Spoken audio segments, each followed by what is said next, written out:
Hi, I'm Eliam. For most of my 18 years, I thought our family was normal. Strict maybe, but normal. That illusion shattered the day my mother locked me in our basement without food because I refused to attend my sister's gender reveal party. I had a physics final the next day that would determine my scholarship eligibility, but appearances mattered more to her than my future. Eliam, where are you? Everyone will be here in an hour. Mom's voice carried that knife-edge quality that always made my stomach tighten.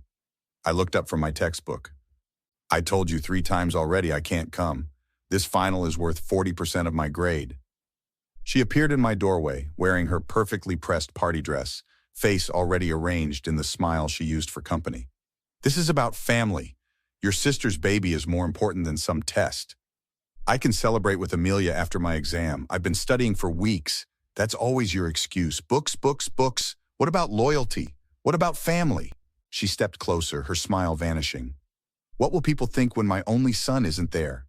They'll think I'm responsible. Mom, please understand. No, you understand. You're coming downstairs now. I closed my textbook. I can't. I'm sorry. Her eyes narrowed. You have 5 minutes to get changed and downstairs, or there will be consequences. After she left, I tried calling Dad, but he was already at the venue setting up.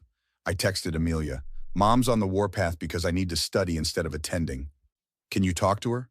Amelia replied almost immediately. She's been planning this for months, Elle. Just come for an hour? I can't. This determines my scholarship. She's saying things.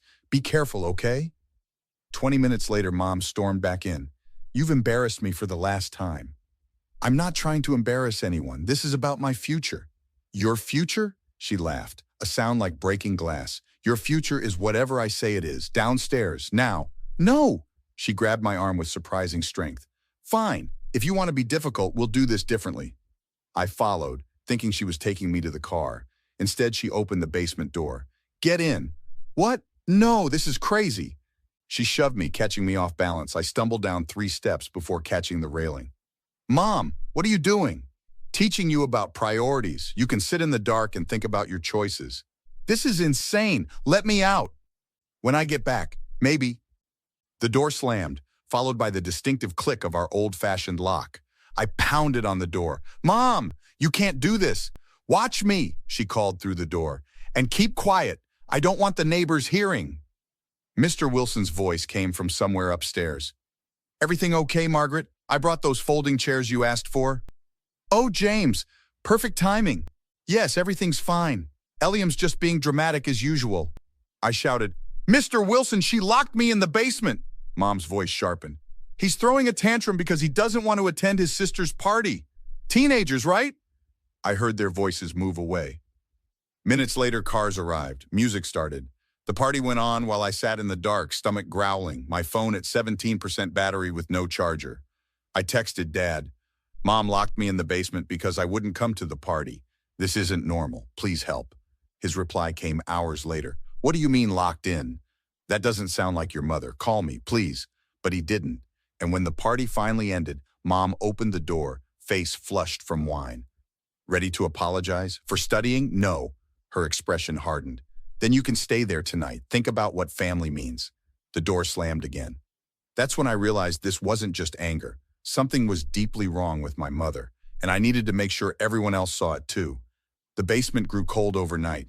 I huddled under a dusty tarp, my phone now dead, wondering if I'd missed my exam. Around dawn, the door opened, revealing Amelia's shocked face. Elle, what the hell? Have you been here all night? Since before your party? My voice came out raspy. She took my phone charger and wouldn't let me out. I thought you were being dramatic when you didn't respond to texts. She helped me up the stairs. Mom said you stayed at Jake's to study. She lied. Is she home? No, she and Dad went to breakfast. Amelia guided me to the kitchen. You look terrible. I gulped down water, then described everything, while Amelia's expression shifted from disbelief to horror. This isn't the first time, is it? She asked quietly. The basement is new, but the consequences for embarrassing her? No. Why didn't you tell anyone? Would you have believed me? Mom's the perfect parent to everyone else. Amelia's hand trembled as she poured coffee. What about when she homeschooled you for 7th grade? I wasn't sick like she told people. I got an F in art and she said I embarrassed her. Jesus, Elle, Amelia's voice cracked. I had no idea. That's how she wants it. I checked the clock. My exam starts in 2 hours. I'll drive you. But first, we need to document this. Amelia took photos of my condition. The basement doors lock. And you need to talk to someone official. Like who? She'll just charm them like she always does. Not this time. Amelia's expression hardened. I'm pregnant, not stupid. This is abuse, Elle. Our neighbor, Mr. Wilson, appeared at the back door, knocking hesitantly.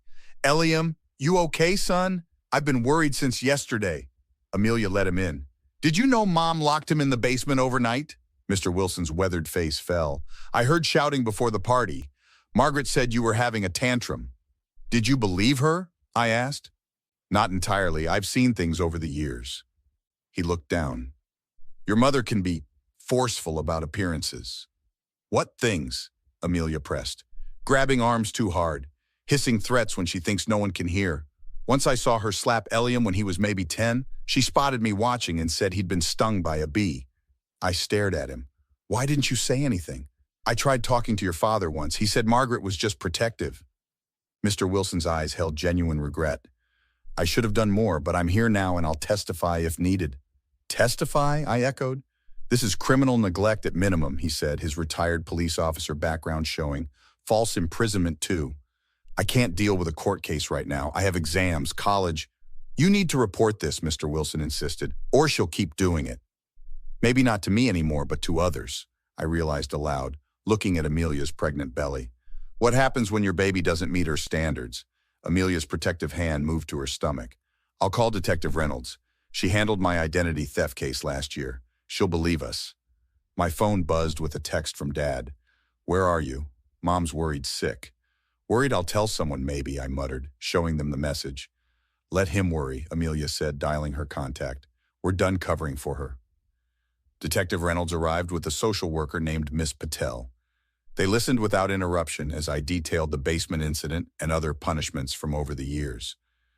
Mr. Wilson corroborated what he'd witnessed.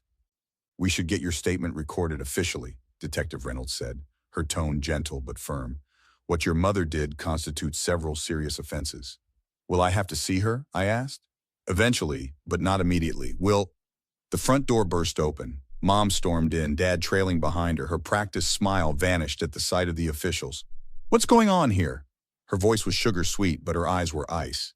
Detective Reynolds stood. Mrs. Mitchell, I'm Detective Reynolds. We're here regarding an incident involving your son. Incident? What incident?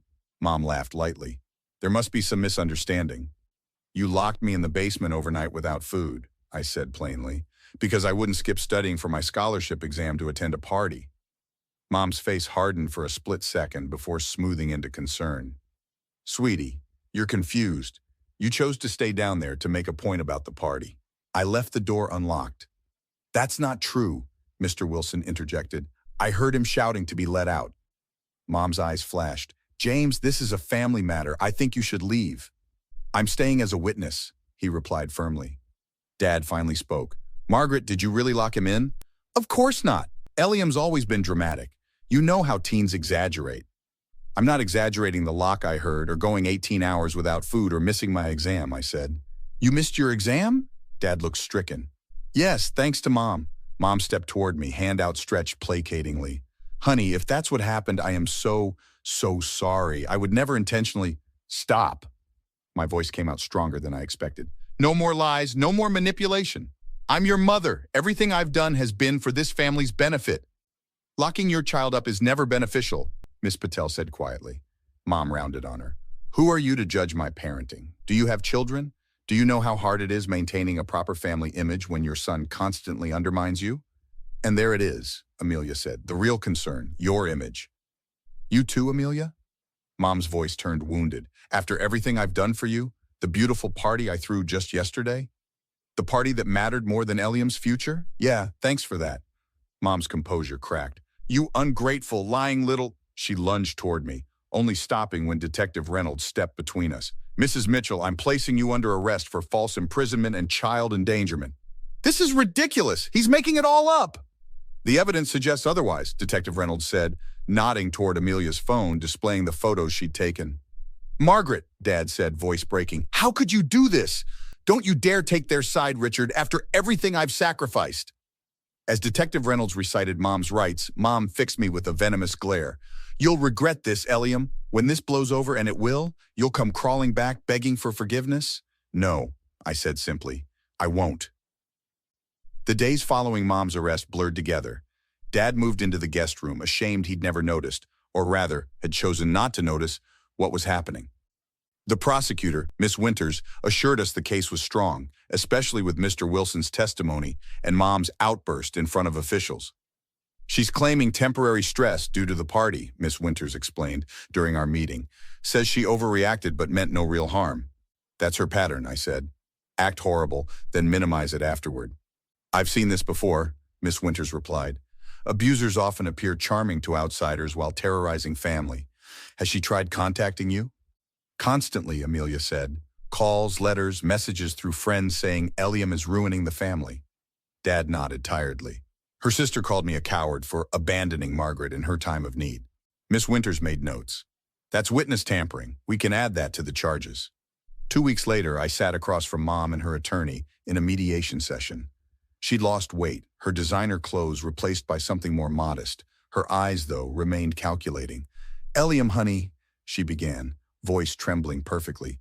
I don't know what came over me that day.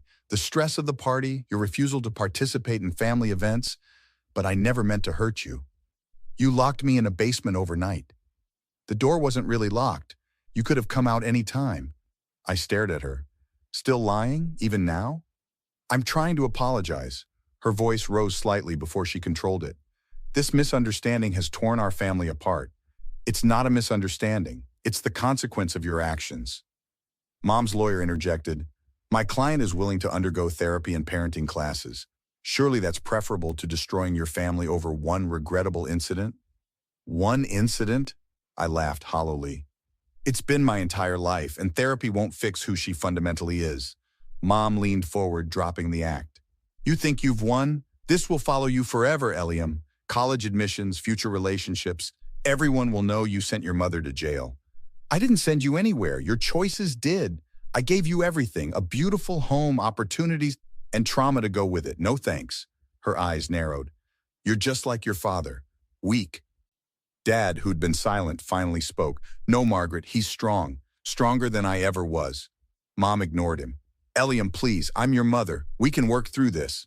No, I said firmly. We can't. The judge ultimately sentenced Mom to 18 months, with mandatory psychiatric evaluation and therapy. Dad filed for divorce the same day. 3 months later, Amelia and I sat in her nursery assembling a crib. Do you ever wonder if we did the right thing? She asked quietly. Every day, I admitted. Then I remember what it was like living in fear, and I know we did. The family therapist says Mom might never truly understand what she did wrong. That's her burden, not ours. I tightened the last bolt. How's the college search going? Good. Dad's helping with childcare so I can take classes. Amelia smiled. What about your scholarship? Professor Hart let me retake the exam. I started MIT in fall. Mom would have hated that, too far from her control. Exactly why it's perfect. I tested the crib's stability. Do you think we'll be okay? Without the old patterns? We already are. Amelia rested her hand on her belly. This little one will only know healthy boundaries and unconditional love. I looked around the cheerful nursery, so different from the controlled perfection of our childhood home. You ever think about how one decision, refusing to attend that party, changed everything? It wasn't just one decision, Amelia said wisely. It was the first time you refused to accept her version of reality. That's what really changed things. As we finished the nursery, I realized something important. Revenge wasn't about hurting Mom back. It was about breaking free and ensuring she couldn't hurt anyone else. Have you ever had to stand up to someone who was supposed to protect you? What did it cost you? And was it worth it in the end?